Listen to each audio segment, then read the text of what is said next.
This is the Tom Barnard Podcast. Listen live weekday mornings 8 to 9:30 or anytime you like as a podcast on the Tom Barnard app at tombarnardshow.com or wherever you get your podcasts. Yes, indeed, ladies and gentlemen. So basically, God, it's Friday, isn't it? I forgot all about that. Sure is. Yeah, this week's flown by. I don't know about flying. Flying might be a little soaring. Yeah, Skipping, a little overstated, but it all works out in the end. Yeah, it's good. Is it going to rain for the next 3 days? Is that accurate? I think it's going to rain forever. Friday, That's Saturday, Sunday.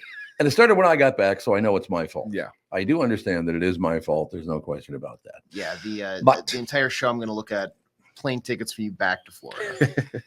We drive. We don't take the aircraft. Well, we got to get you out of here quicker. I got to golf on Sunday. So, although I told you a story about driving home in one day by myself from Florida. That sounds terrible. Oh, let me just point something out, because I made it all the way in about 20 hours. I made it to La Crosse, Wisconsin. And as I crossed over into Minnesota, I realized I had to pull over and take a little shut-eye for a bit, because as I'm driving up Highway 61, it was lined with palm trees. Whoops. Might be a little delusional there, Tommy. Might want to pull over so you don't kill the entire world, but yeah, I would not recommend trying to drive home in one day from Florida. It's not a good idea. No, that's because what's that total drive from Florida to? It's got to be 24 hours. Yeah, that's rough. I would imagine. Yeah, it's got to be 8 and 8 probably. I would think, or something close to that. I mean, that's if you do a little over the speed limit, so it might be even longer than that for most people. But what are you gonna do, right? Right. So do you have the forecast in there? I'm looking at it right now. Yeah, so we're actually on flood watch. Oh, Jesus, Palomino. Which for everybody, the difference, and this was explained to me the other day, the difference between for instance, a tornado watch and a tornado warning. Our watch is like, I have the ingredients to make a sandwich. They're not put together, but I have turkey, I have the bread, I have all the condiments. Tornado warning is the sandwich is made. Yeah. You can now eat a sandwich. So flood watch, we have the stuff to have floods. It's actually going to be raining and thunderstorming all day into tonight. You're going to have a lot of rain. And then Saturday, thunderstorms likely to middle of the day. And then it's actually going to be partly cloudy at night. Sunny, high at 80 Sunday, mostly clear into Sunday night. And then Monday morning into the afternoon, it'll be decent until about mid-afternoon and then start raining again. I thought Monday was supposed to be nice. Does anyone ever tell the truth at the weather department? No, that's my biggest thing is that they have the cushiest jobs. Question. Because I feel like they can just they can tell this big bad story about all stuff's going to happen. Your world's falling apart, and then it's better than it is. And everybody's like, oh, well, what a relief. What a surprise. Or they get it right. And it's like, well, they were really good at their job. So tomorrow afternoon, it's okay. And then Sunday, it's okay. Tomorrow night, later tomorrow night. So not good. Afternoon? No. Night? No. But Sunday should be all good. So probably going to be pretty humid, but no rain, which is great. So I can walk outside on Sunday. What do you know? There you go. There you have it. Walked on the treadmill this morning, which I haven't done in about 10 years because I always walk outside and, do that whole deal. But it was actually a kind of a pleasant experience because I could walk at 4 miles an hour, which I guess a lot of people can't do. That's what I understand anyway. Okay. The average person I think can walk the fastest they can walk is around 3.1 or 2 miles an hour. So you're a fast mover then. Yeah, but look at my legs. It's like Jesus, the behemoth. I don't know. That's got to be a family trait, don't you think? It's not just from weightlifting. It's got to be like a family trait, don't you think? Yeah, there's got to be some genetics involved because there's no way that your calves are that big, just naturally. Well, but look at it this way. I still would like to know, if there is a God, what was the plan, pal? I have a 31-inch leg inseam. And I have 37-inch arms. Why don't I have a tail? Explain that to me. I think you missed your calling as a competitive speed walker. Have you seen those? Oh yeah. Oh, the speed walkers are amazing. They get that deal going. Yeah, exactly. I'm thinking with like the torso to leg ratio mixed with the swinging of the arms, the momentum that you could generate. Oh God, the calves just propelling you down the track. Yeah. So I told AJ and Tevin this morning already that I stayed at the new residence last night. Catherine did not, because they're taking pictures and stuff of the old house. And so she's going to be there for them today. But I really like the fact that when I'd go in to see the people at Livia, I always went like, oh, you know, their scale here weighs me like 2 pounds heavier than what scale at home does. I wonder, maybe it's because I've been drinking water, or I'm wearing some light clothes, but they were very light. So the new place got the same exact scale. Get on the scale last night. I was 2 pounds heavier than at the old house. So I did a little research, and basically if you put a scale on a floor that gives it all, you know, it just gives a little bit, you will be lighter. Yeah, and that makes sense, because you're gonna have that cushioning, like if you're on like a carpet, or if you put it on like a bath mat or something like that. Well, and I just put it on tile, but even tile, when it's like, you know, 12-inch squares or whatever, it has a little give to it. You can't feel it when you walk on it, but it's a little give. And I found it's about 2 pounds worth of give. So that's great. I thought I was down to 14 pounds ago. Nope, it's actually 16 pounds to go, which I'm not worried about. It's, you know, I suppose if you've already lost 30-some pounds, 35 pounds or whatever it is. Yeah, what's I should another be two? happy. What's another couple? Yeah. It's true. I know. I realized another thing yesterday. You know, they got them at Lunds and Byerly's. They're these little sausage sticks. They got like a honey, some flavor, and they got this and that. Yeah, are they they're not the chicken sausage ones, are they? They got chicken sausage ones. They got turkey. The turkey sausage ones have no flavor at all. I don't like those. I like some flavor. Oh, yeah. It's more seasoning, please. But the only problem with that is when you look down and the bag's half empty, you go, oh, I should probably not have eaten 10 of those. That's probably not a good idea. You know what I mean? I have nothing but woe is me in my life right now. You know what I mean? Yeah, maybe the extra sausages is more the reason than the soft floor for the get out for the scale. It's not my fault. It's God's fault. And a lot of people don't even think there is a God. So anything new in the news we should know about, or should we just blow on past this and talk about the fact that the Twins got their ass kicked by a terrible team for the second day in a row yesterday? Like, how bad was the ass kicking? Were they at least competitive? It was 7-6. They went to extra innings for the second game in a row. Oh, okay. Yeah. Yep. So what did they lose? 3-2 or something the first game, and 7-6 the next game? Something like that. Something like that. Jose Miranda had a big 3-run game-tying home run in the ninth to force extras. They were down like one of their last outs, and he, blast one over the wall, and then they just couldn't get it done. Yeah, I think it was Royce Lewis got gunned at third base because they do that ghost runner rule. Oh, still. yeah. Yep. So it was a Jose Siri who just had a cannon like coming across his body, planted his foot, and threw a dart to third base to get Royce Lewis at third. So that kind of killed the hope for the Twins in the extras. Look, I'm going to have to straighten you out here because I've been watching that commercial. It's Carne. It's not Jose. It's Jose. Okay. Jose. Jose. You can't say Jose. It's Jose and Carne. Now we're going to change how we speak English just to fit your bill. Is that what we're going to do? Is that the ticket? If that's what that commercial says, I guess so. I guess that's exactly. Although, the people get most pissed off are Italians. When you mispronounce their name, they get really pissed off about that. Well, you going to make a point? Oh, I was just going to say, did you see are you familiar with Donald Sutherland? Oh, yeah. The actor? He passed away. Donald Sutherland died? Damn it. What a week. From MASH and Hunger Games. I always loved him. Great actor. What movie was he? What a combo. Yeah, that's true. From MASH, one of the greatest TV shows of all time, and The Hunger Games. Well, there is that. What was the college? He was like a college professor in some movie, and he was like banging some of the students or something. He had this big grin on his face all the time. It's like, what the hell's wrong with you, you pill? Well, that's too bad. Kiefer Sutherland, he's got a new TV show now, doesn't he? His son, Kiefer. His 24 is not on the air still, is it? Oh no, that's got to be long gone. I think it's on Tubi. Yeah, everything's on Tubi, so you could probably watch it there. That's what I'm thinking. I'm sorry to hear that because I always did like him a lot. He could be very dramatic. He could be funny. He could be a lot of different things, didn't you think? Yeah, I feel like he's got one of those faces where I remember him from a ton of stuff, but I could never really pinpoint what it is. But yeah, he was all over television and TV for like Animal House, Dirty Dozen. Yep. Yeah. What's that? You said that wrong, by the way. It's actually pronounced what it is. You got to do it right.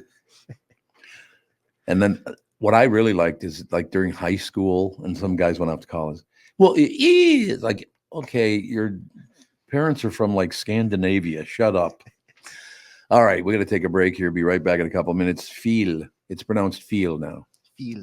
Feel Mackey will be with us.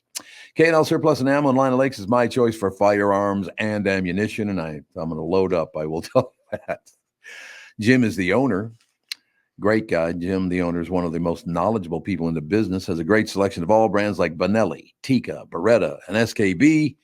Look, I know a hunting season is a ways off, but if you're thinking about getting something new for the upcoming season, now is actually a great time to start looking. No, it is. No question.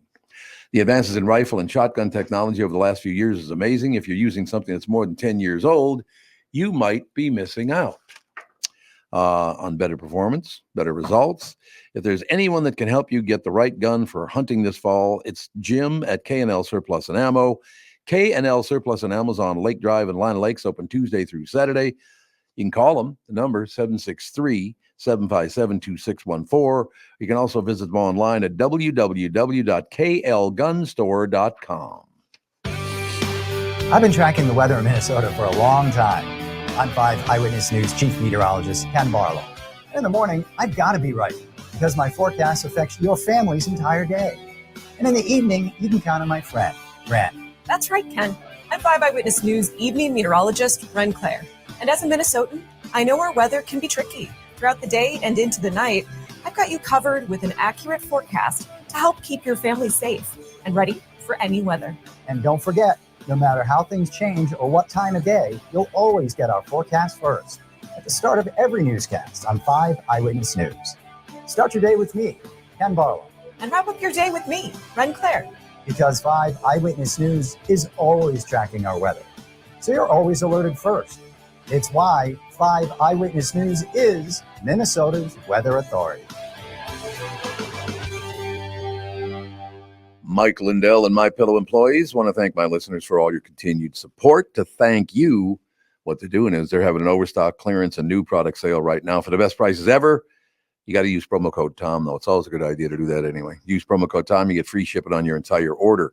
Get 50% off the MyPillow 2.0. Also get 50% off the brand new flannel sheets that just arrived and won't last long.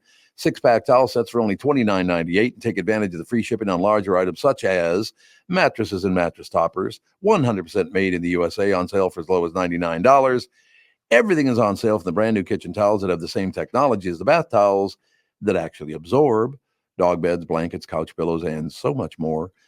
To get the best specials ever, go to mypillow.com or call 800-516-5146. Use promo code Tom, and you get free shipping on your entire order. So call 800-516-5146 or go to mypillow.com and use promo code Tom. This is the Tom Barnard Podcast. We are back, ladies and gentlemen. Phil Mackey joins us. Now, Phil, in a couple of minutes, a couple of people are going to come in. They popped over. You get to interview a guy who rode his bike 10, what was it?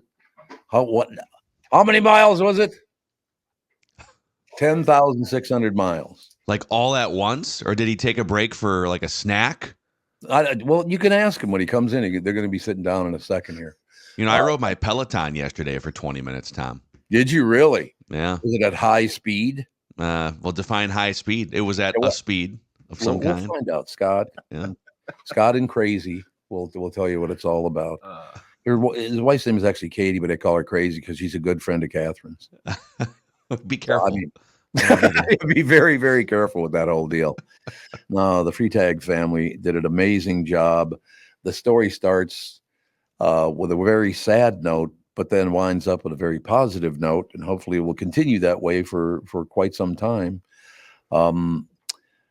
I enjoy them both because they have a great deal of drive. They had the dream and, got it done. As soon as we get everything set up in the studio, I'll pop them on. So Because I want to hear that Phil Mackey top of the line interview talent you have. Well, there's a lot of it. They say that, There's a lot Some say of there's it. too much of it. There's too much.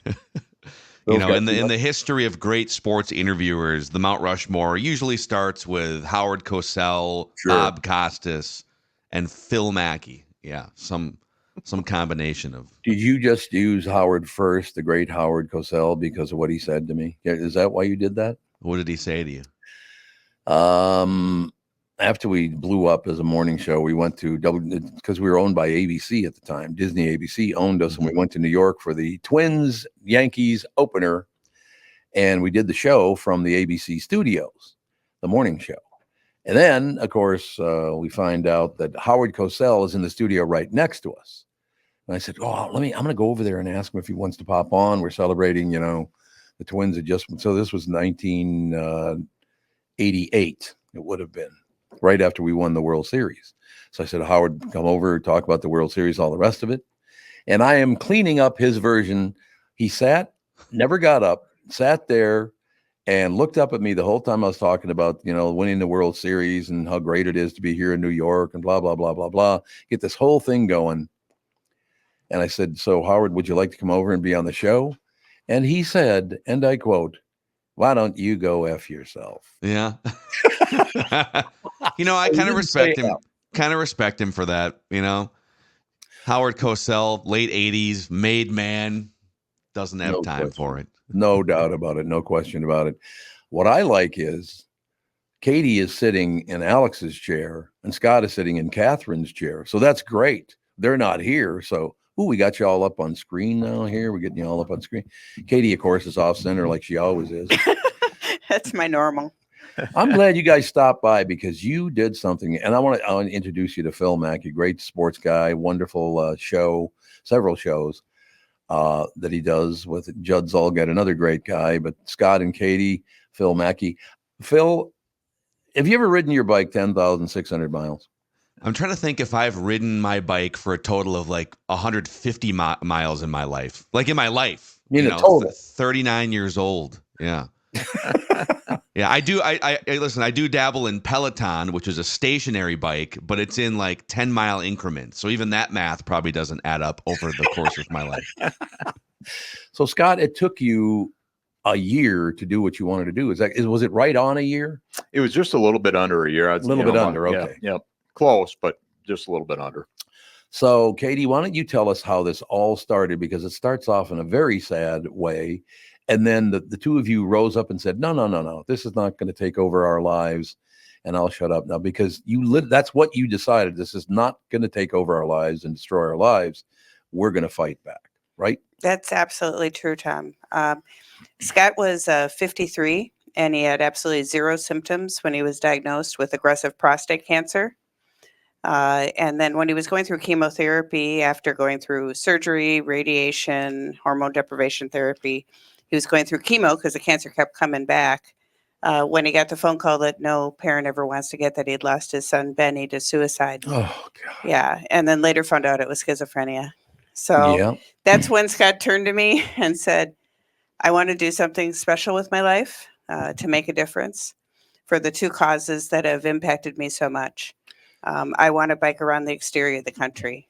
And it's like, okay. Yeah, your reaction, you should have seen mine. I'm looking at a guy with, he's lost all his hair. He's sickly. He doesn't want to eat anything. He's got no appetite. He's laying on the couch, and I'm just trying to figure out what to feed him, just to keep him going. Right. And he wants to bike around the exterior of the country. And I was like, okay. But then I looked in his eyes, and I could tell that he was absolutely determined and compelled to do this. So I said, okay, we'll do it. Now, Phil, before I turn it over to you, I do have to bring this up because I lost my youngest brother 3 years ago, and that was hideous. To lose a child, how do you ever handle that? That's going to, I can't put it into words really. Yeah. It's something that you deal with every day. It's I think any parent that has lost a child will attest to that, where it stays with you every day. and just you deal with that grief. I guess I will for the rest of my life. So, is it a daily thing? Yeah, I think of it daily, Yeah. for sure. And after a while, the good memories come in, and a lot of good memories that you have every day of his life, and so that's I guess kind of comforting. So it is indeed. And to bring it to a happier tone, do you have nightmares about Katie sometimes? You just know that I prefer Catherine, so you always have to give me crap.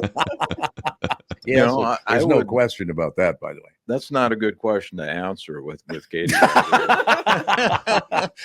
Phil Mackey, this is good. I'm going to love this interview. And can you guys stay like about 20 minutes? You got 20 minutes on time? We have as much as you want. Because I'd like to hear Chris Egert talk to you too. He's a great news guy, and he comes on in the next segment. So if you could stay for this and next segment, that would be wonderful. Yeah.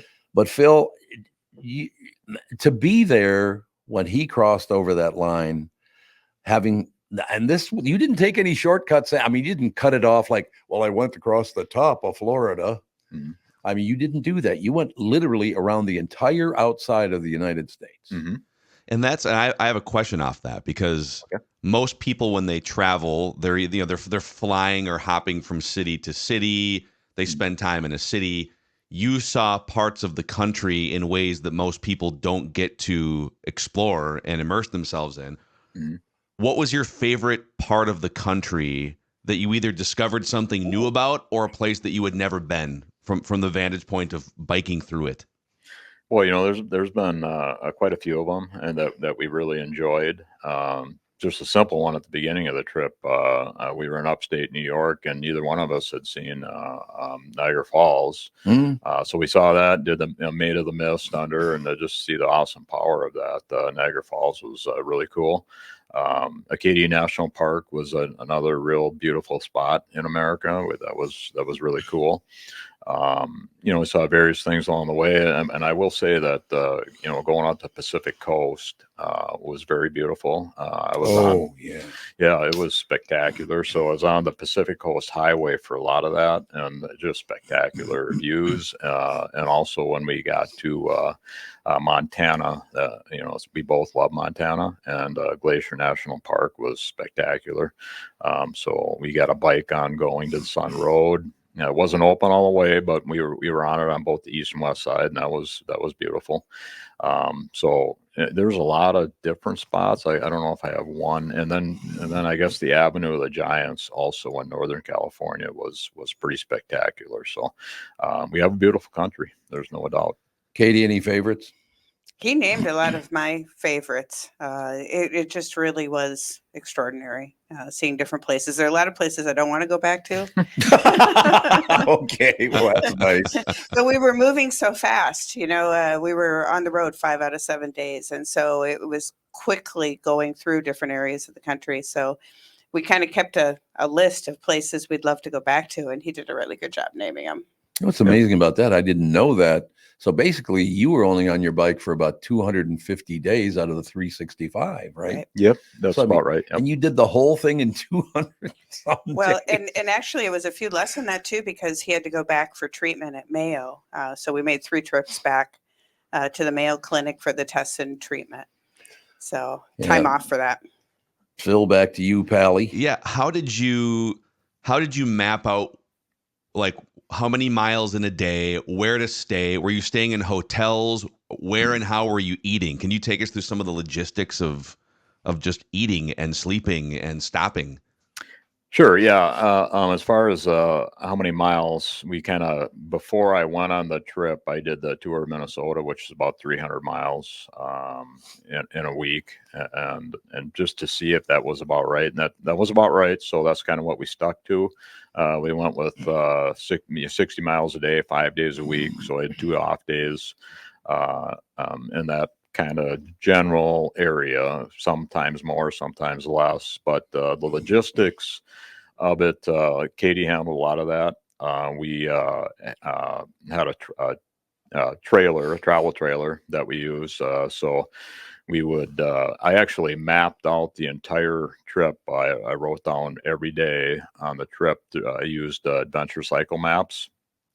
And then when we were on the trip, we used a ride with GPS, and, which is better than nothing, but it definitely could use some improvement, to say the least. But it helped. It definitely helped. And so Katie would, line up the RV parks with kind of where we were going, and very, I would call that a very intensive job. It's one of she spent a lot of time on that. And I think, in spite of that, he ran into dead ends, road closures, dirt roads.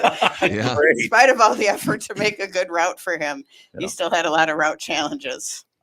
No question. Now, AJ, Tevin, you must have a question each, I would imagine. I do actually have one. See? Riding a bike is not like it's pretty taxing on the body, and you're riding 60 miles a day, 5 days a week. What type of rig, what type of setup do you have? Do you have a custom seat for better posture? Walk me through that. What was the wear and tear on your body?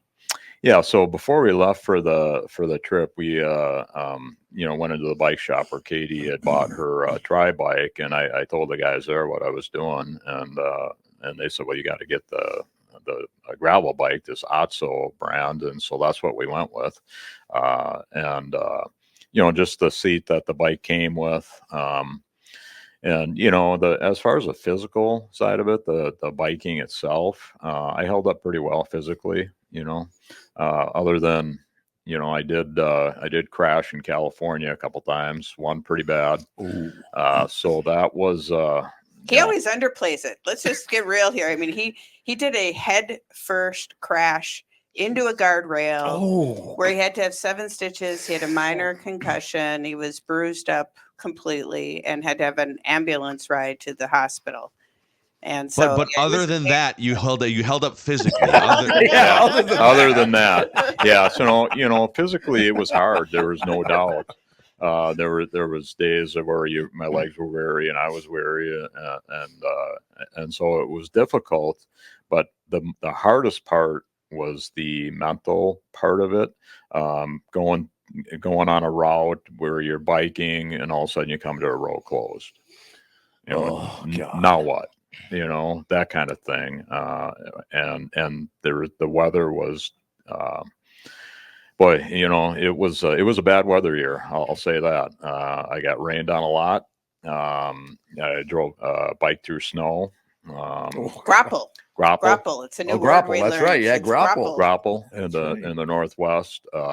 And so weather-wise, I would say. Don't forget the 29 degrees in New Mexico, biking on an 85 mile per hour freeway headfirst into a 35 mile per hour headwind. Yeah, so that was tough. The southern part of the country was really tough, because the winter was cold and wet. Two bad things when you're biking. We often get messages from friends in Minnesota saying, "Hey, it's warmer here than it is where you guys are," and which was the truth. Had a very warm winter. Yeah, very warm winter in Minnesota. So that was really mentally tough for sure. No question, Tevin. He stabbed you right in the back. I was thinking because driving, people hit deer all the time, and so were there close encounters with wildlife that like a grizzly bear is out in the middle of the road or something where you're like, what I get myself into? That's interesting. So most time when you're driving a car and you see a deer, you see and they run right away. Well, on a bike, I almost came up to some and are you going to move or what? I'm going to have to go around you. And finally they would always move, but it seemed like they were kind of looked at me curious, like, what's that? And as far as other wildlife, I went through areas where it said bear, watch out for bear, and Florida it was alligators. You go through swampy areas, and I just prayed that God, please, alligator, stay where you are. Let me get through here. And I never did see one. Never saw a bear, so that was good. But you got chased by dogs. A lot of dogs. Chased by a lot of dogs, and that's an interesting thing because dogs are faster than you think they are. I remember I was probably going 20, 23, 24 miles an hour. I had a dog running right with me. The good thing is you ran out of gas after a while, but it's like, man, these things are fast.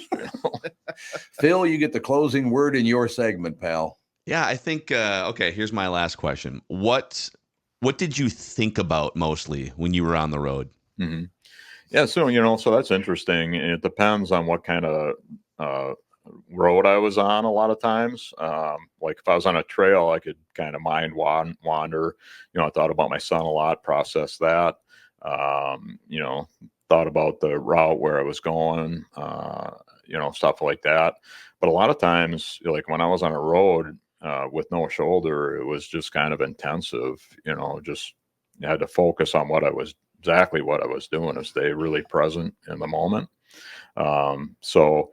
It depends on where it was going. And sometimes, honestly, you think about nothing, kind of, you just kind of zone out and just ride, So a lot of different things and process life a lot of times, thought about things that had happened and, or things that were coming up, what to do, which way I was going to go on, whatever. So it depends, I guess, on the route. So.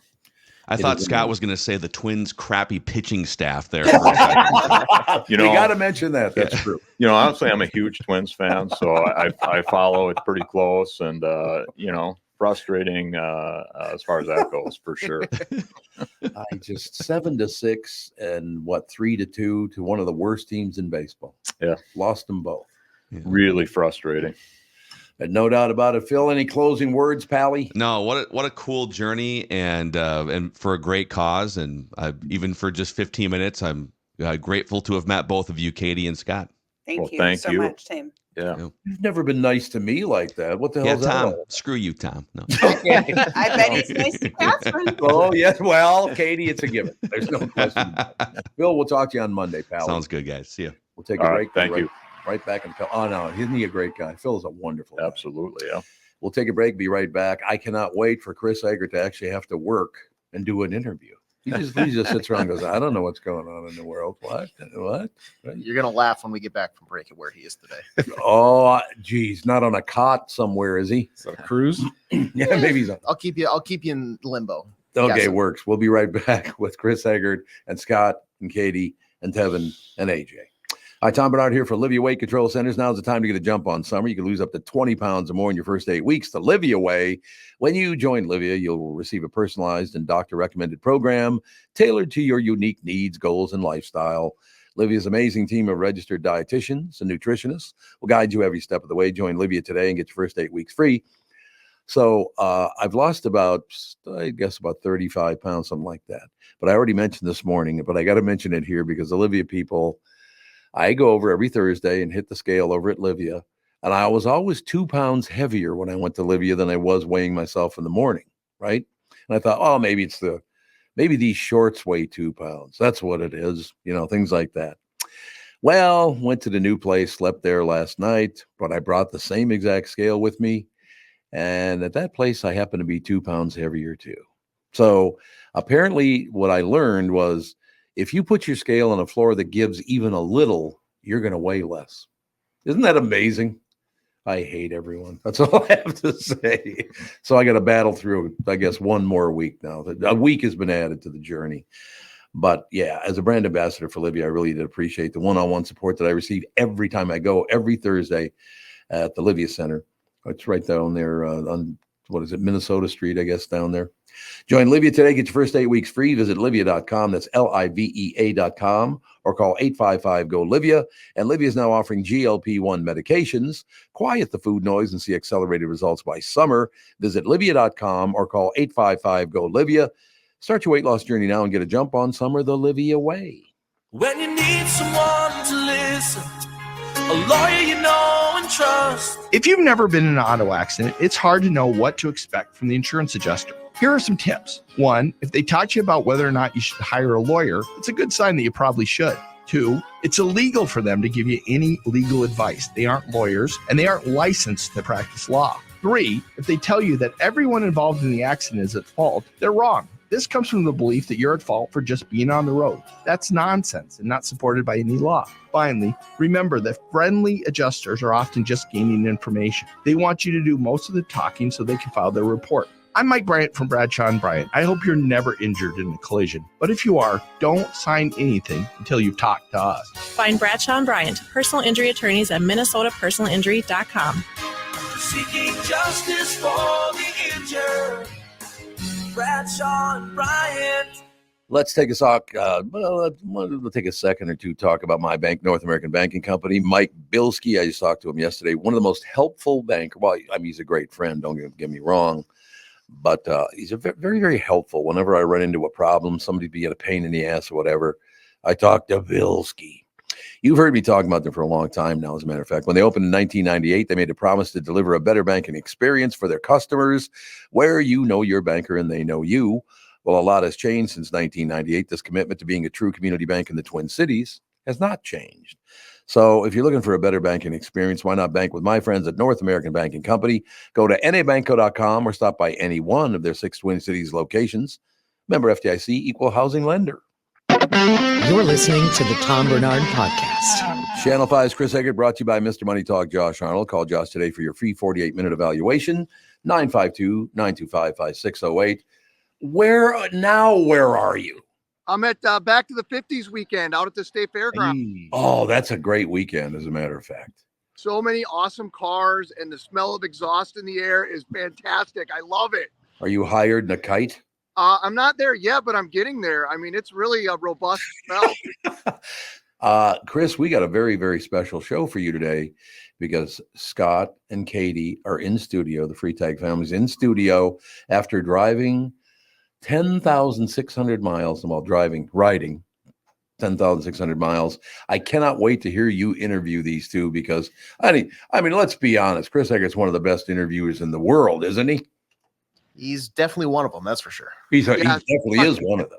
I often come up in that conversation, Tom. You're right. Yeah, I mean, just there's no question about it, but we're having a good time. I would say this, what an honor it was. And Katy, I know, is because of Catherine, not me. But Catherine and I got to be the master of ceremonies up when Scott did cross that finish line up in Itasca State Park. It was a magnificent day. The people up there, by the way, everybody that showed up for that thing up there was so nice, just unbelievably sweet people. You guys do a lot of good, fine work for other people. Chris, do you know the beginnings of all this? Are you aware of it?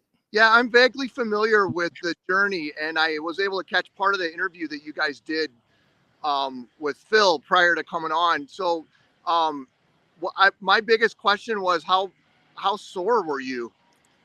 There you go. As far as being sore, after you ride so much, you kind of, as far as being sore, I never really got super sore. Other than, when I crashed my bike, I was pretty sore after that. Don't forget about the second crash too. You didn't even mention that one. Yeah, and then a week after the major one, the big one, I fell on the other side, just kind of more, it wasn't as bad. I just went over some wet railroad tracks that were angled. My tire slipped out, and I fell on the other side. And I later found out when I went back for treatment, and they took a PET scan that I actually had a fractured rib on that side. Oh, God. You didn't even mention it to me. You said it was fine. So, other than that, as far as being sore, it wasn't too bad. Weary, I would call it. What about forgive me to speak freely, but just your butt? Like I would have. That's a funny thing, because that you definitely, there's no doubt about it. You get sore, you get used to it, but still sore. And also just being in that kind of position, my shoulders and upper back would tighten up. Yeah. I got several massages along the way, usually about every 1,000 miles. And a lot of times the tightness was in my upper shoulders, upper back area. A lot of that was probably just tense, right? From holding on to the just to be able to relieve that pressure. We had I think someone had talked to us about trying to get you guys on Minnesota Live at some point. So I'm embarrassed that nobody followed up with you on that. So I'm glad to be able to talk with you in person about it right now. So I mean, thank you for doing it. I mean, just it's what an incredible journey, and to share it with people too. So I have a question for you. Let's say, can Scott do it if he leaves Katy at home? Can he do the interview then?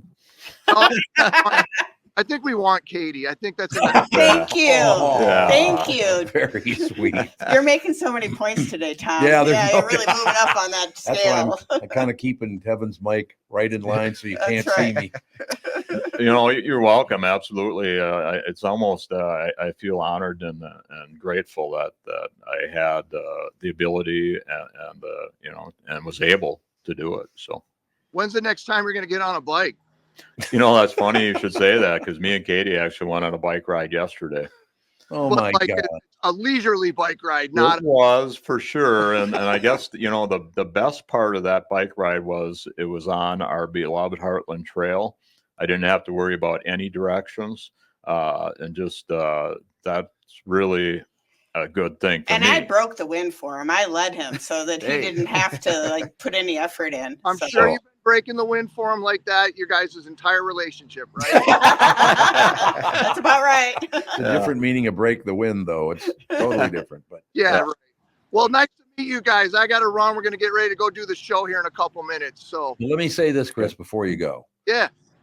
So Scott and Katy are in here, but we've never talked about the fact that you, after losing a gam, didn't let it affect your life. So, you showed a lot of courage and a lot of strength too. I mean, losing a limb and keeping on. God, I hate being nice to you. It's really uncomfortable. That's fair.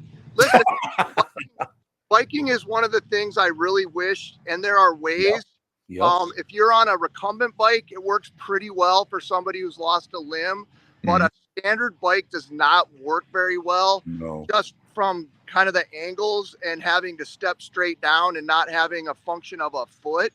And in fact, my wife has talked to me about that. She's like, I should get you a recumbent bike. And I'm like, well, that's too much money. But anyway, I admire you guys, and thanks for doing what you did.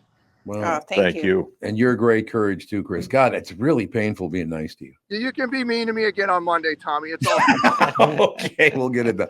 Chris, have a great weekend. Thank you. Bye, guys. Have a nice weekend. Bye. Channel 5's Chris Egert is brought to you by Mr. Money Talk Josh Arnold. Call Josh today for your free 48-minute evaluation at 952-925-5608. Now, originally, we're going to wrap up the interview right here, but would you mind staying? I just want to hear anything that Sansevere has to say about this. I mean, Sandy doing an interview. Is it going to be painful, do you think? When isn't it with Bob? I want to know how many miles he's ridden a bike compared to. I want to know if Bob even knows how to ride a bike. How about this? How about the fact that he's Italian? So how many bikes has he stolen? Ooh, yes. I'm going to go with the over under at 2.5. You're going over under 2.5. But do you mind staying a few extra minutes to talk to Bob Sansevere? Yeah, we can say. Because Sandy's about as good as it gets. Oh God, I hate it. I hope he didn't hear that. It'd be very difficult if he did hear it. He just gave me a thumbs up in the green room. Uh-oh. Okay, we'll be right back right after this. When you go to a restaurant, you expect the chef to be an expert. You expect your mechanic to be an expert when it comes to fixing your car. You judge them both by the results of their work. Josh Arnold is an expert in investments and planning your financial future. Josh Arnold is my expert, and he should be yours too. I talk to Josh Arnold every week. He understands the market, the economy. He knows how to plan for your retirement. Don't put it off another day. The man with your plan is Josh Arnold. Call Josh now for a no-obligation 48-minute evaluation. You got nothing to lose, and you'll have an expert planning and managing your financial future. Call Josh, 952-925-5608. That's 952-925-5608. Investment services offered by Josh Arnold Investment Consultant, LLC Security Investment Advisor. Past performance is no guarantee of future results. All investments involve risk. All comments and opinions are Josh Arnold's and do not constitute investment advice. I am a paid endorser.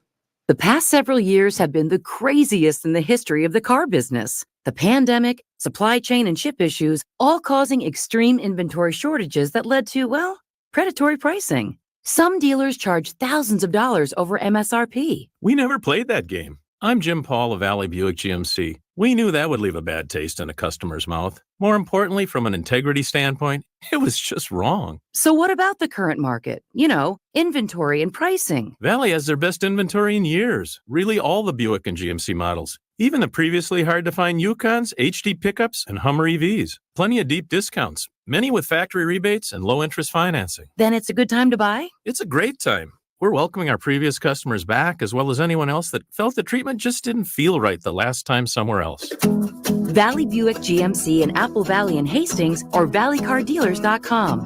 Car buying without the bad aftertaste. K&L Surplus and Ammo in Lina Lakes is my choice for firearms and ammunition. Jim, the owner, is one of the most knowledgeable people in the business and is great at getting you into the right firearm for your needs. We've talked about that before. You need the right firearm. Jim's a guy who can get it done for you. K&L Surplus and Ammo now carries Benelli shotguns that offer enhanced performance, amazing reliability for uses ranging from waterfowl hunting to skeet shooting and more. I highly encourage you to stop in, talk with Jim and the rest of the K&L Surplus crew. Between their superior knowledge of firearms, friendly customer service, overall stock, and fair pricing, I can't imagine a better location to purchase your next firearm. K&L Surplus and Ammo is on Lake Drive in Lina Lakes, open Tuesday through Saturday. You can reach them by phone at 763-757-2614, or you can also visit them online at www.klgunstore.com.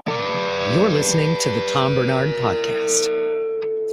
Ladies and gentlemen, Bob Sansevere. Where are you now? Everybody's on the road today. What is it? I am at the Buffalo Rodeo Grounds. Gates open at 7, rain or shine. And right now, it's not even spitting rain, a little wet, but I'm holding the phone up because I got about 60 bucking horses behind me. They're so calm when they're eating, but they'll send a cowboy flying through the air with no trouble. So we had our rodeo last night, came off great. And Tom, we did something because I'm president of the Buffalo Rodeo. Oh, God. Nobody else ran? Actually, that's true. Nobody else wanted it. I'm not kidding. So, but we did something that I think was, I don't get choked up about very many things, but we have these little mutton-busters. They're like 10 and under, and some of them are 5 years old, under 80 pounds. They went out with the rodeo clown and started it with the Pledge of Allegiance. Oh. And rodeo crowds are not real. They're not liberal or left-leaning. They're very conservative. It was great. And we also got a big cheer when we used the real and original Minnesota flag instead of that dopey thing they came up with. What dopey thing? It looks just like some other country's flag from what I can see. Start with an S? Maybe. Yeah, okay. But anyway, so that's why I'm here. And I'm not going to hold it up for the whole time, but they're cute little things. No, you don't hold it up. But you do it as your segment. You do whatever you want, Pally. Well, let me see what it looks like when you can see how wet it's not that wet too. It's pretty good. It is pretty good. So not one horse. By the way, the field's a little wet. So park at the high school 5 minutes away. We have buses bringing you in. There's that plug for that. What else you want to know about? We've got barrel racers. We've got this rough bucking broad. We got bulls. We got it all. What did you just say? A rough what? Rough stock. It's called. That's the saddle bronc and the bull riders. And it is fun. I love mutton busting. It's my favorite thing because those little kids, they hang on for dear life. And Tom, remember in the movies from the 30s when the horse, they'd put a tripwire and they'd go flying. Yes. That's what some of these sheepdove do with these little kids on them. They just go skidding over. And the kids are so tough. They get up, brush themselves off, wave to the crowd. This one girl had a great run, and she started, what's that dance where you slide your hands back and forth? She was just dancing for the crowd. They just love these little kids. I've never seen you so fired up. Right. My God, usually you're boring as hell. What it's like the circus. Every kid, every adult likes the circus, and every kid and every adult that goes to it loves the rodeo because it's fun. Okay, I want to. You can eat. They got a lot of food vendors, so you can eat too. Oh, that's good. Yeah. I want you to challenge Scott Freitag and Katy to ride a horse around the circumference of the United States. That'll be the next thing you do, right there. Right, well, I can help you with the horses. We've got a few of them. I know you do. So, Bob, I want to hear you do a good interview with Scott and Katy. They're in studio. Katy likes Catherine much more than me. She'll bring it up during your interview, I'm sure. Don't worry. I'm surprised by that. Wow. Oh, Boy, look at the time. What time's your segment over? 3 minutes ago, I think. Yeah, 3 minutes ago. But yeah, Catherine and I were lucky enough to be asked to come up. Well, Catherine was asked to come up by Katie, and I kind of dragged along. But we went up. First of all, I should mention this. I had never been to Itasca State Park before. My God, that thing is beautiful up there. That territory is magnificent. The people were all incredibly nice. Bob, it was a great event. And to be there at that closing little, who set up the closing window there? That was very cool. That was zero prostate cancer. Oh, it was. I thought so. I thought it was. But when you guys came across that deal, everybody was very excited. The people up there were very, very nice. I don't know if I've ever heard, Scott, of anybody ever even trying to do what you did. Do you know if anybody else has ever done it? That's funny. I should ask that because, I hadn't either. And then when we were starting it, I think in the first 3 months that we were on the bike ride, we had found out that another guy was just finishing. And Katie friended him on Facebook and started following him, and I friended him, and so we formed kind of a relationship with him. And he's actually donated to our cause and has followed all the whole ride and given me encouragement along the way. So it was kind of neat to connect with him. Okay, wait a second. I'm sorry, but Tom, listen to the pipes on this guy. I know he's got the great voice, doesn't he? Man. Or let me just tell you something. No, are you a 5 pack a day smoker? I actually don't smoke. Imagine if you hit the heaters hard, what that voice would be. Don't give him any ideas. Yeah, that's true. Now, Bob. Yeah. You know that Scott rode his bike 10,600 miles around the entire circumference of the United States. But I do remember we had you on that one time when you rode around Lake Calhoun. Well, not quite all the way around. Yeah, there you go. Exactly. No, that is incredible. Okay, I didn't hear earlier the interview. How long, Scott, did it take? It took just under a year. So we left on June 26th from Nevis, and we rode into Itasca State Park on June 15th of this year. So just under a year. When you were riding through Arizona and Texas, did you hit any illegals coming across? It's funny you should ask that because my route actually took me towards the border and wanted me to go along the border of Texas, and we adjusted because of that. So you wouldn't hit any, yeah. Yeah, it was recommended by someone that we talked to down there that we should not take the route that we had talked about and to adjust it. Yeah. So we did. Okay. Could you imagine what those wheels would have meant to somebody coming across the border? Man, They wouldn't have had to run anymore or swim. Hey, that was actually an issue, always like when because the bikes are expensive, and even when I'd stop at a gas station, I'd run in real quick, go to the bathroom and get out as soon as I could because I was always worried because someone that saw that bike is I want that bike. What was the bike? Not that I know bikes. I'll make believe I do. Yeah, it was a gravel bike. It was recommended to me by a bike shop. Schwinn? Was it a Schwinn? No, it was an Otso Wahili. Actually, it's a small bike company out of Minnetonka. Real? Not so. What is it? Otso Wahili. I thought it was a foreign country. But that's Minnetonka came up with that name. Not like Tonka trucks, Tonka bikes. That's what they should. No idea how they came up with it, but yeah, that's that was recommended, so that's one we got. So I got to ask. This is a PSA for people. I saw something where someone they actually put a lock on the spokes. Is that recommended or is that a bad idea? Because they could just, I guess, take that wheel off and go. But I think they put it on the back one because do people, when they want to steal bikes, they're going to look for the one that's easiest and quickest to get and get away. I did not carry a lock with me just because I was moving all the time. But I would recommend for sure because, like I said, these bikes are expensive now. And as far as that kind of lock goes, I never dealt with it, so I don't really know. Okay, so did you not put a lock on so you wouldn't dilly-dally in the store and chit-chats? You knew you got to get back to it and get I knew I had to get back to it. Yeah, we got to go, you know. Were you one of those guys too, like, what was that? Was it Breaking Away? That great movie from the 70s? Did you like carry it on your shoulder when you'd go places? You know, I did have to carry it a few times when I got flats and stuff, but mainly, and there was times I'd bring it in the bathroom with me. Honestly, I mean, I was at state parks or I was on the beach going up Venice Beach, and I took it right in the bathroom. So, what did you do when you went to the stall? Put it up on one wheel with you? Yes. When I what? When you went to the stall. Yeah, well, I didn't take it in there, obviously, but I just put it up against the wall and listened for anyone coming in, and definitely on alert.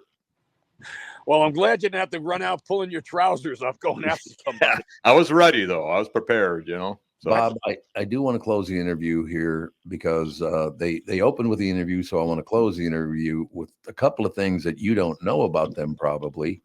Again, the reason that you two did this, the reason that Scott got on a bike and Katie was with him the whole damn time as often as she could be, Bob, wait till you hear what happened to this family that caused them to step up and go, no, we're not giving up. We're doing Please, this. I'd love to hear. It's amazing. Yeah. So, you know, the whole thing started, you know, I was diagnosed with prostate cancer in 2017. You know, had my prostate removed, went through radiation, came back, and then I was going through chemo. And I got that phone call that, you know, no parent ever wants to get. I had lost my son, Benny. Oh my gosh. To suicide. Yeah. And I found out after his death that he was diagnosed with schizophrenia. So I had this dream kind of a biking around the country in my 20s. And so I decided I wanted to do something with my life to make a difference. So I turned to Katie and I said, hey, you know, this is what I want to do. I want to make a difference and honor not just my life, but Benny's life as well. And she looked at me like I was crazy. She does that to me too. Yeah. What a shock that she would look at us that way. Yeah, but then she said, let's do it, you know. And that's great. Yeah, that was 3 years ago. It took a couple of years planning to figure out the logistics on how to do it. Mm-hmm. But he did it. Yeah. We're on the other side of it now, and he did it. Yeah. So it is unbelievable. Okay, so how many major highways did you have to go on? Because you couldn't take back roads the whole way, or did you? I took some back roads, but I was on some major, I was on some freeways. I was actually on 94 in North Dakota. Whoa. You know, so it's legal in North Dakota. And actually, you know, one of my best rides was from Dickinson, North Dakota to New Salem, North Dakota at a 25-mile-an-hour tailwind. And boy, was that fun. You like that better than the 30-mile-an-hour headwind Absolutely. on the freeway in New Mexico when it was 29 degrees. Oh my God, that must have been. Even when you put it. Oh, so how many gears is a bike like that? 15? How many what? How many gears is it? Oh, it's let's see, it'd be 20. It's 11 cassette on the back, so 22. Oh my gosh, 22, man. That's so he climbed the equivalent of 12 Mount Everest. We calculated the elevation. Oh my God. So how many people have? I don't know how many keep going, Tom, but how many people have done this? I only know of one, and we actually friended him on the trip and stuff. That's the only one I know of. The only other one. So he was super supportive too, because he said, "I can't imagine you doing this with prostate cancer, treating for, you know, active prostate cancer," because he had a hard enough time doing it as a healthy individual. Oh, no question. I have one last question, Tom, then I'll stop. Okay. You can do whatever you want, Bob. It's your segment. How would it? Well, thank you. How would it count if you said, "I'm going to ride my bike around the world," and you got like on a ship and just rode around the ship while you were going across the Pacific and Atlantic? Would that? You know that it's funny you should say that, because the whole thing started in my 20s, and when I met a guy at the post office, older guy, at least I thought he was older at the time. I'm probably older than he was then. That was 40 years ago or so. And he was leaving in the spring to sail around the world. And so that's when a light bulb went off in my head, and that stayed with me all these years. So It's incredible. I don't want to. I mean, there's so many more things I'd love to ask, but thank you. Well, we could have him on again, Bob. Yeah, he can come back. Well, okay, give me a year because I'm going to start hitting those heaters 5 packs a day, and I'm going to. Oh, Scott, tell me. Yeah, tell me. Yeah. All right, Bob. Great segment, I thought, Pally. Thank you, brother. Is he talking to me or him? No, I was nice to you. That's why you didn't know I was talking to you. Sorry. You're right, because I'm not used to that. Hey, but let me remind people, Buffalo Rodeo, rain or shine, gates open at 5. Action starts at 7. Park at the high school. See you later. Thank you, Danny. Let's close with this. I got to be honest with you. After getting to know Katie first, then meeting Scott a while back, and finding out they had lost their son, finding out the prostate cancer situation, all the rest of it, you too have helped me in my own life, because when you're a public figure in Minnesota and you get some, success, there are people that come after you and try to spoil and ruin everything you do. And I take it very personally. But after meeting you two and talking to you about what you've been through, this is nothing. So, I mean, you helped me a lot just deal with pain in the ass people. I mean, it's not prostate cancer. It's not losing a son. It's not even close to that. But knowing you has helped me live my life better by not being concerned about what assholes some people can really be. It's been very helpful to me. So thank you. I really do appreciate it. I'll admit it, Tom. I actually really do like you. At the very end of the interview, she jumps out. We got to have you guys on again because there's so much more to talk about, don't you think? Would love to come on. Yeah, absolutely. Yeah. Well, thanks for your time. Any closing words, AJ? No, we'll have to get a pic of you guys here during the break before you take off. Magnificent. Yeah. No, I got nothing. You're good to go. Yep. All right, we'll take a break. We're going to go take some pictures. We'll be back. Tim Lammers, Hollywood, or whatever the hell he's going to talk about. All right, we'll be back. Mike Lindell and MyPillow employees want to thank my listeners for all your continued support. To thank you, they're having an overstock clearance and new product sale right now for the best prices ever. When you use promo code TOM, you get free shipping on your entire order. You get 50% off the MyPillow 2.0. Also get 50% off the brand new flannel sheets that just arrived and won't last long. 6-pack towel sets for only $29.98. And take advantage of the free shipping on larger items such as mattresses and mattress toppers. 100% made in the USA, on sale for as low as $99.99. Everything is on sale, from the brand new kitchen towels that have the same technology as the bath towels that actually absorb, dog beds, blankets, couch pillows, and so much more. To get the best specials ever, go to mypillow.com or call 800-516-5146. Use promo code TOM, and you can get free shipping on your entire order. So call 800-516-5146. Go to mypillow.com and use promo code TOM. I've been tracking the weather in Minnesota for a long time. I'm 5 Eyewitness News Chief Meteorologist Ken Barlow.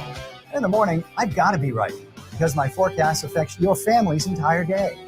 And in the evening, you can count on my friend, Ren. That's right, Ken. I'm 5 Eyewitness News evening meteorologist Ren Claire.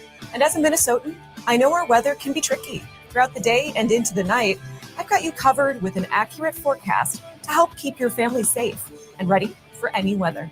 And don't forget, no matter how things change or what time of day, you'll always get our forecast first at the start of every newscast on 5 Eyewitness News. Start your day with me, Ken Barlow. And wrap up your day with me, Ren Claire. Because 5 Eyewitness News is always tracking our weather, so you're always alerted first. It's why 5 Eyewitness News is Minnesota's weather authority.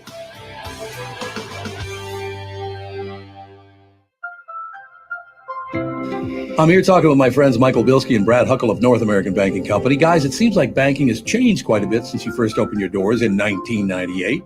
Yes and no. In 98, we didn't have online and mobile banking like we do today.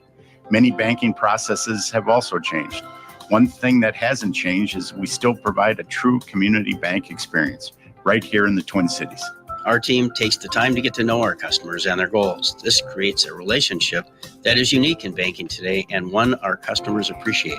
It's why we like to say we provide a better banking experience. You're absolutely right, Brad. I've been a customer for a long time. The service your team provides is phenomenal. Thanks, Tommy.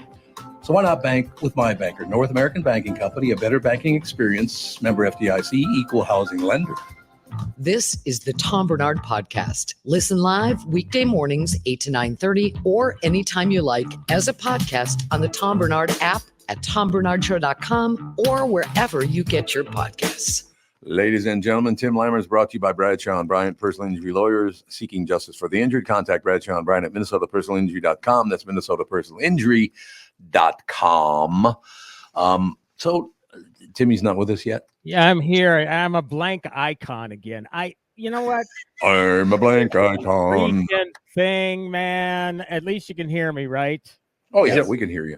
Yeah, freaking camera. It worked the last couple of weeks. I don't know. It's a new computer, so something gets unplugged or something, and you know how that is with, oh, what's this button for? You know?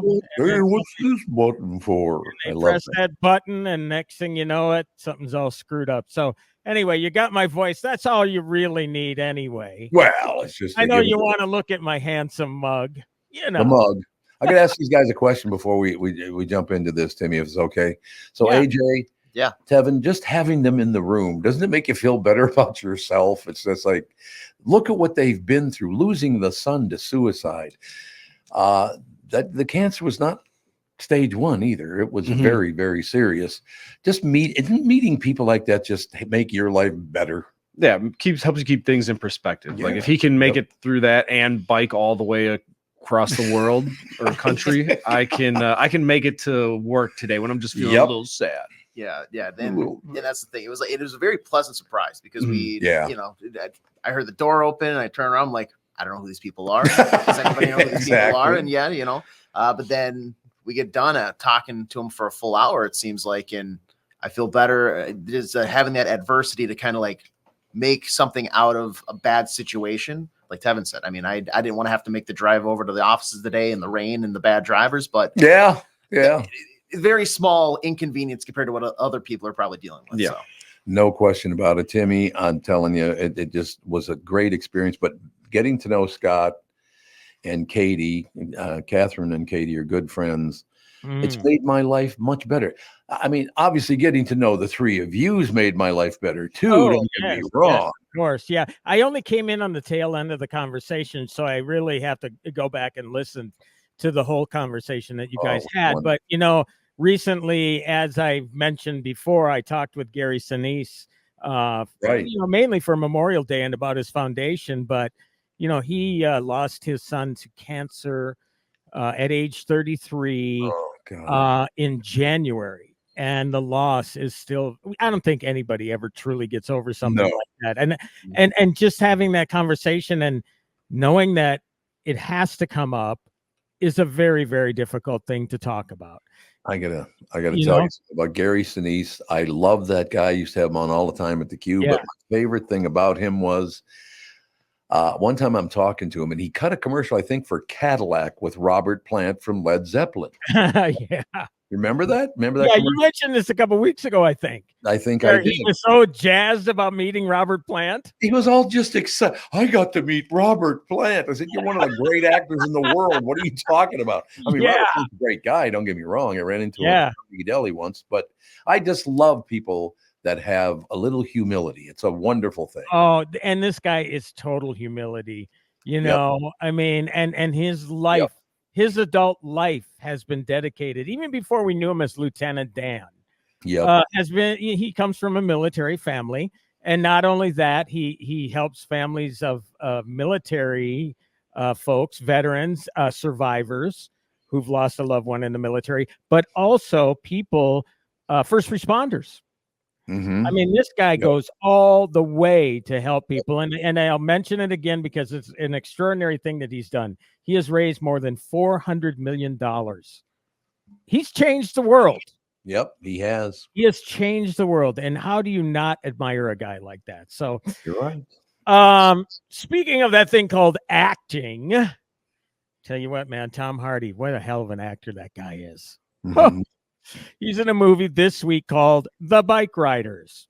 And what it is, it's look at that coincidence. There you go. Yeah, this is motorcycle riding. I don't know if the gentleman you had on it's a bicycle bike, but they're both bike riders, right? One's motorized, one's not. Yep. Yeah, this is a nostalgic look at the heyday of motorcycle clubs. Now, there still are motorcycle clubs, but in the 1960s, that's what they were. And there's a club called the Vandals out of Chicago. This is actually documented by this author / photographer, and they took all these photos from his book, and that inspired this movie. Danny Lyons is the name of the guy who wrote The Bike Riders.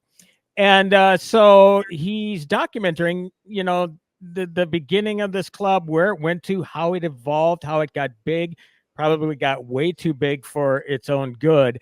And eventually, as times change, as societal attitudes change, things start to get ugly, right? Ooh. And all of a sudden, these biker clubs turn into biker gangs, and then the criminal element is involved. Now, don't get me wrong. I mean, these guys are not saints, right? They're troublemakers. They're rough and tumblers. They get into brawls with with rival clubs, but then afterwards they all sit around and have a beer together. It's one of those things. So, this is the sort of movie that it's a real nostalgic look at that time, and it really does capture that tone, which again is the most important thing that you need to do in order to engage a viewer. Now, that's what my wife, the lovely Mrs. Lamameter, absolutely loved about this. And when you got a guy like Tom Hardy, you got a guy like Austin Butler, who was Elvis, and you got Jodie Comer from Killing Eve, a terrific actor. You really do get something that feels real, and especially Hardy, because there's a scene, coincidentally, and my wife has said this forever. She says Tom Hardy reminds me of the young Brando. Well, his character Johnny is watching The Wild One on TV. Ooh, and it's like the guy's looking in a mirror. I mean, Tom Hardy really does look like Marlon in that picture. And that's where this Johnny character got the idea for starting a bike club. But I mean, I didn't like it as much as she did. She gives it an 8 on the Lamameter. I give it a 7, just because these are the sorts of movies where you just know things aren't going to end well, and it from the very beginning. You just know. So it's really a matter of things coming to a head and getting to where they're going. You just see it coming. So I guess I'm saying, in a way, it's predictable. But you know what? When you get such terrific performances, I gotta mention Michael Shannon is in it. Oh, I love him too. Great. Oh my God, he is so terrific. And Norman Reedus from The Walking Dead is in it. And they got him as all of his teeth are rotted away. And actually, my wife didn't recognize him at first, because we used to watch The Walking Dead before it just got too sadistic. I mean, the series just got sick after a while. But okay. Yeah, it really did. And you asked Mike Bryan about that too. I think we both quit he actually quit a little bit before I did. But Norman Reedus is a terrific actor, but he's got this beard and scraggly hair and these rotted teeth, and she didn't even know it was him at first, but he's so flipping good. God, is he good. So yeah, I would recommend The Bike Riders. I would imagine people that are motorcycle enthusiasts are really going to love it, because this is about the freedom of being in a bike club, or a gang, if they're in that, sort of thing. And hopefully they're not breaking any laws. But yeah, it's a good movie. It's not a big summer movie. It's kind of odd that it's released this time of year. I honestly think that it might have been a good in a fall slot for awards consideration, at least for the acting. So who knows? The Bike Riders is what it's called. It works for me. I got to tell you something in closing here. I've been watching Clipped. You know Clipped? No, I don't. What is that? It's a movie about a true story about the owner of the Los Angeles Clippers basketball. Oh yeah. Okay, now I know.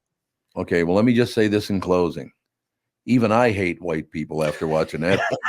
Jesus. What was that guy's name? Donald, the owner? What was his name? Donald Sterling, yeah. But his real name was like Donald Auschwitz or something like that. Who plays Donald Sterling? Who's in Ed O'Neill he killed. Oh, that's it. Phenomenal. What's it on? What's it streaming on? It's on Hulu. It is on Hulu. Yes, absolutely. Really? I got to see that. And anybody else of note in it? Lawrence Fishburne plays Doc Rivers. Phenomenal. That's right. That's what I heard too. That's But what I heard too. let me tip the scales the other way now. After watching His Girlfriend, I hate black people too. So not only white people, but black people too. They're each side of it. He and she are the biggest assholes on earth. Both of them. Really? Just taking advantage of people for money or sex or whatever it is. What people can be disgusting. Isn't that sad? Yeah, it is sad. I also just want to mention quickly, also today in theaters, The Exorcism, where Russell Crowe plays an actor with demons, literal demons. He has demons, like we all have demons, that you're tormented by something in your past and it bubbles to the surface. Well, he's working on a film that's essentially like The Exorcist. So the devil gets involved too. So it's a giant, it's kind of like working in a parallel universe sort of level. But also in the film is David Hyde Pierce. The great David Hyde Pierce. And the reason I say that is I interviewed him for a couple Forbes pieces that are online as we speak. Forbes, Tim Lammers, Google that. You get my author page. And my God, the first time I've talked with him, what a great guy David Hyde Pierce is, and a great actor. That's nice to hear. I'm glad to hear that. Oh, yeah. And he loves Kelsey Grammer, and everybody wants him to come back to Frasier.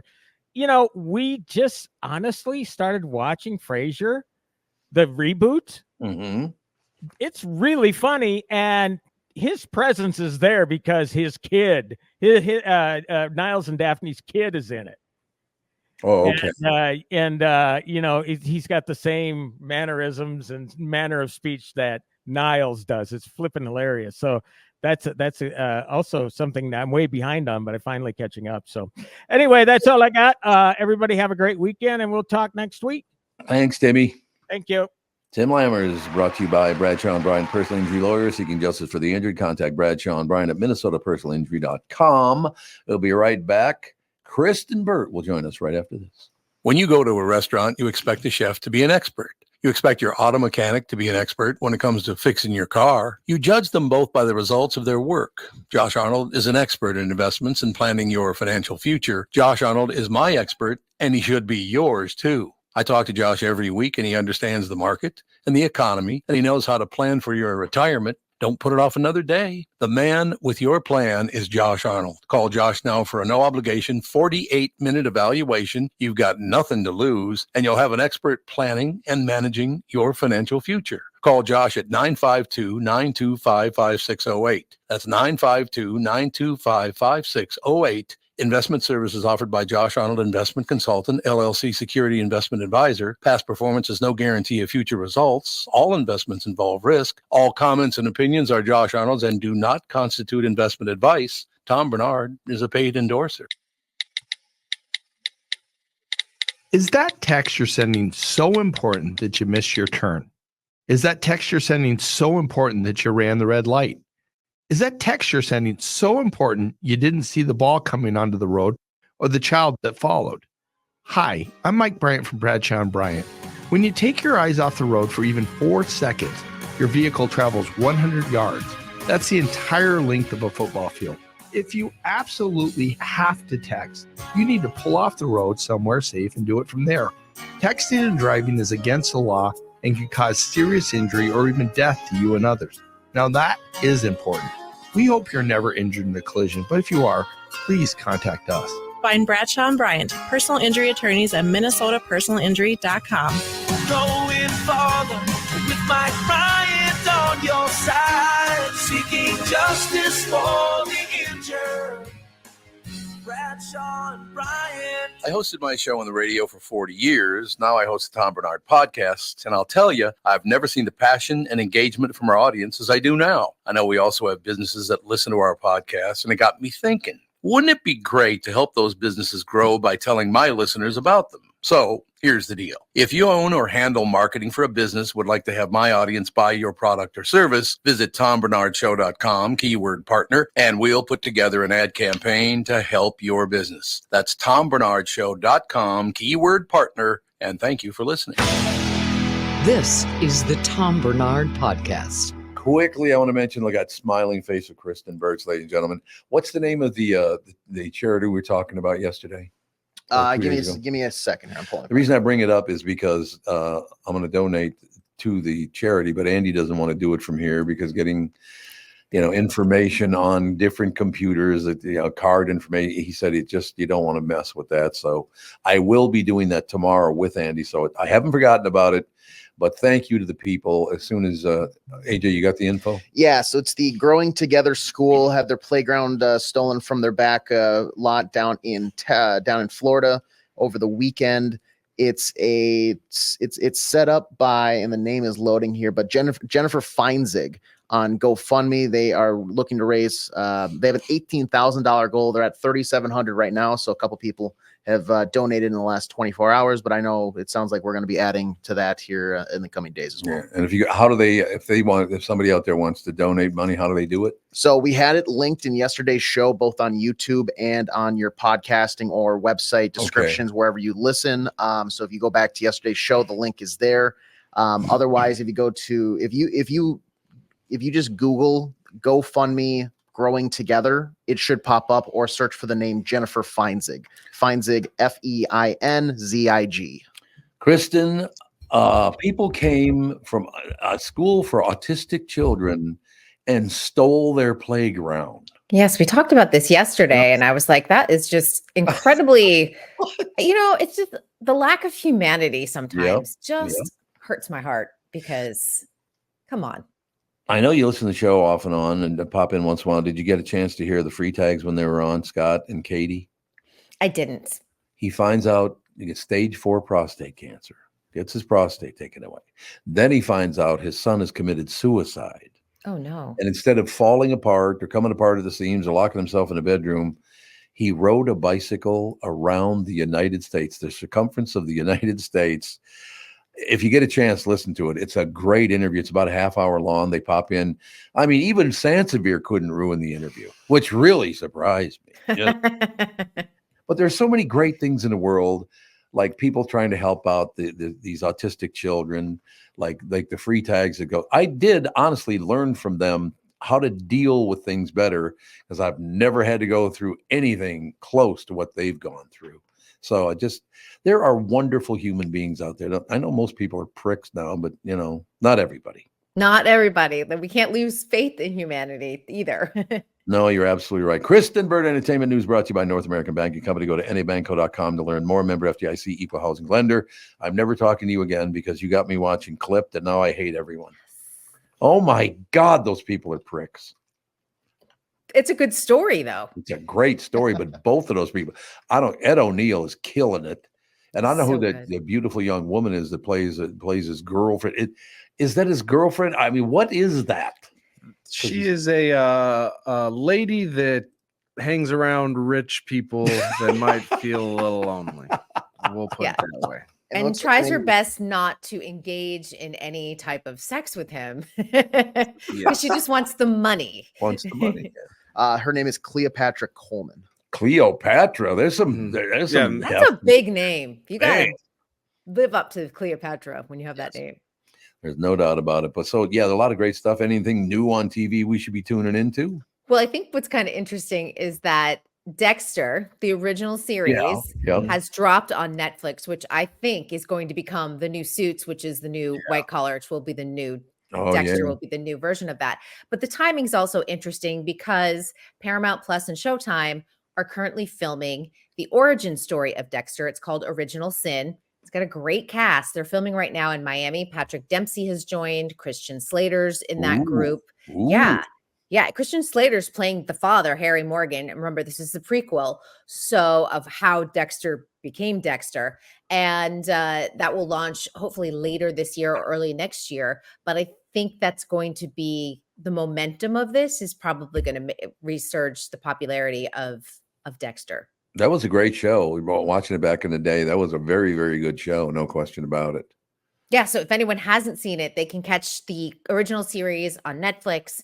And then once the prequel is released, that'll be on Paramount Plus. I was just handed a message. Apparently, you got a message on the phone. A guy called and said, "Oh, it's Justin Timberlake. He wants to know if you want to have a drink tonight."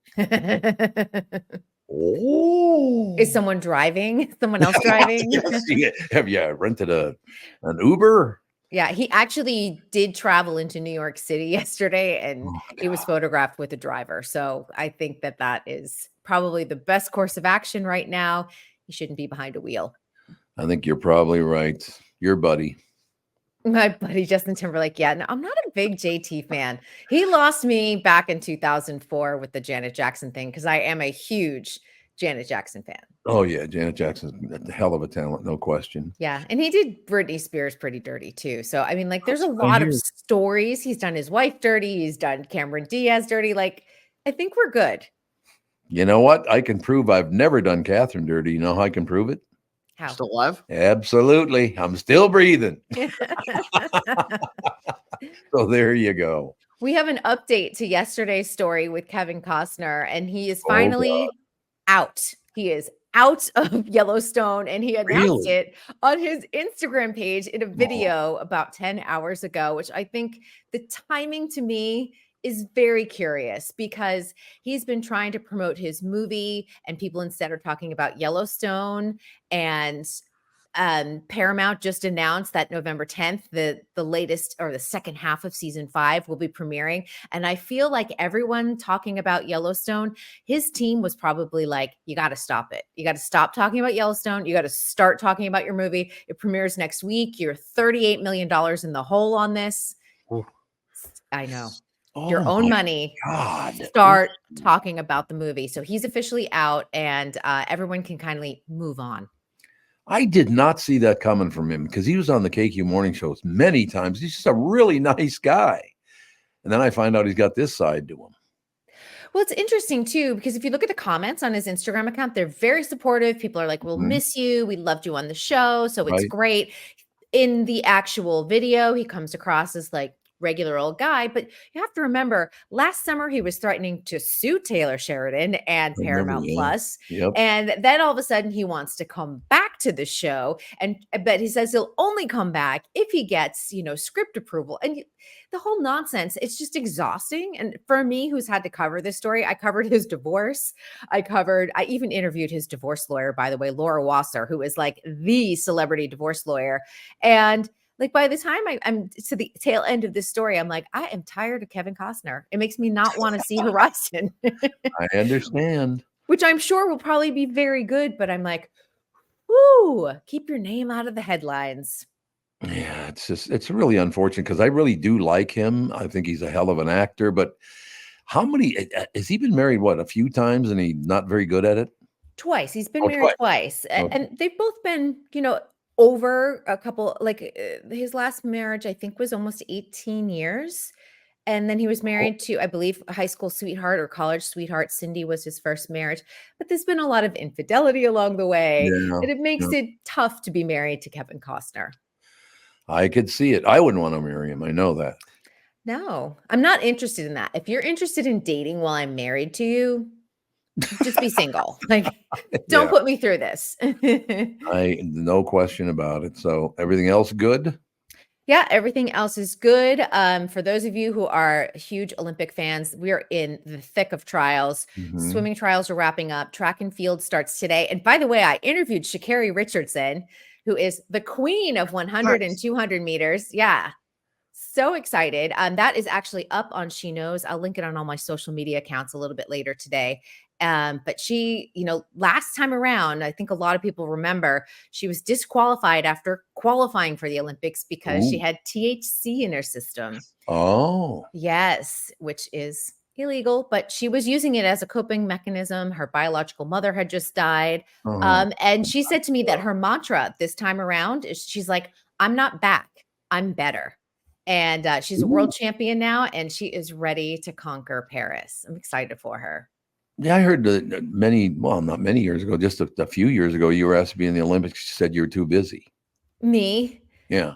Yeah. I can do a cartwheel, which was going to, Simone Biles was scared because of my cartwheel. It was so good. Toes pointed, legs straight, I don't need the biles. I don't need to do a triple twist or anything. So yeah. And next week we'll be the gymnastics trials in Minnesota, by the way. Yeah, that's right. Did you do gymnastics as a kid? You seem like a type of person that would have. I took a couple classes, but I was mostly a dancer and dedicated my time to that. But I probably would have been a decent gymnast just because of my size. I think I probably would have been able to tumble. Maybe I'll do an adult gymnastics class. Maybe I'll be inspired. Yeah, because Fawny, my granddaughter, is phenomenal. And it started with dance class, and then she moved on. Well, not moved on. She's still in dance class, but she just loves gymnastics. She just absolutely loves it. And it's fun to fly. Yeah, it really is. That's right. I was never very good at it. I got to be very honest with you.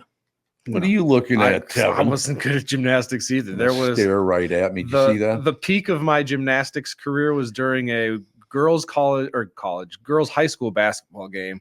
The opposing student section had somebody that at halftime did like a triple Lux back handspring thing in the middle of the gym, and the whole crowd claps. And so we had somebody that goes out and they do one. They had a little battle going. And so I stepped now out into the crowd, and everybody's looking like, Tevin, we know you're an athlete, but I know you can tumble. And so I did a little somersault, stood up, did the whole like Olympic finish. Everybody clapped, but that was about You mean it. a forward roll? Yeah, isn't that what it's called? What I say? Yeah, it's a somersault, but I'm just making sure that it was on the ground and not in the air. Yes, no. It was a it was on the ground. On the ground, roll, stand back up. So yeah, whatever that is, nailed it. Also, I just want to congratulate Tevin for mixing up figure skating and gymnastics, because the triple Lutz would be figure skating. So that whomever did the triple Lutz and then the aerial or whatever else is incredibly talented. See, guys, I know words. I just don't necessarily know what they always mean. And so I love it. You just wait till we hit the Winter Olympics. Was it 2026, I guess? But yeah, I'm a big figure skating fan too. Like all the chick sports, I'm totally in. Ooh, chick sports. Chick sports. We love chick sports. Diving, swimming, gymnastics, figure skating, all of them. Yeah, you should chick sports. Chick sports. Chick sports. Yeah. Someone should do a podcast, just chick sports. It works for me. I like that. Yeah. But hey, the WNBA is pretty exciting. Chick sports. Yeah. Well, the best player, new player out there is getting their ass handed to her. She's from Minnesota, but they're beating the piss out of her in that WNBA. And not in the Olympics, not on the Olympic team. Not on the Olympic team. Yeah. How did she not make the Olympic team? I think it got buried, but didn't they like a week after name her as an alternative for the Yeah, team? I think so. Yeah. She's an alternate, and someone got injured just the other day. I don't know if they're in, and not I know Cameron Brink, but she's on the 3-on-3. This is the 5-on-5. Look at me talking like I know sports. But someone on the 5-on-5 chick sports. Chick sports, you guys.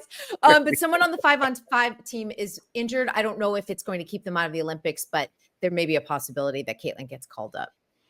Another brilliant report, and you will start a show called Chick Sports. Chick sports, baby. We're gonna wear pink. I can't wait. Glitter. It's gonna be sparkles. It's gonna be fabulous. All right, we'll talk to you on Monday. Yes, have a great weekend. You too. Thanks very much. Kristen Burt Entertainment News brought to you by North American Banking Company. Go to nabanco.com to learn more. Member FDIC, equal housing lender. I suppose it's because of the positive message or whatever. This has been one of my favorite shows today. Because, honest God, the Freitags are just such great people. You guys both did a great job talking to them, hosting them, all the rest of it. This is one of those shows that seemed like it was about 5 minutes long. Hell of a show. Not even Bob Sansevere could ruin it. Yeah, not even Sandy could ruin it. And I still like to make the point. Does Bob bike? No, but he's Italian, so he steals them. Yes. Right? Yes. He never confessed the exact number, but it's got to be a lot. That's going to do it for this show, but the family show is up in about 10-15 minutes. Have a good weekend. You too.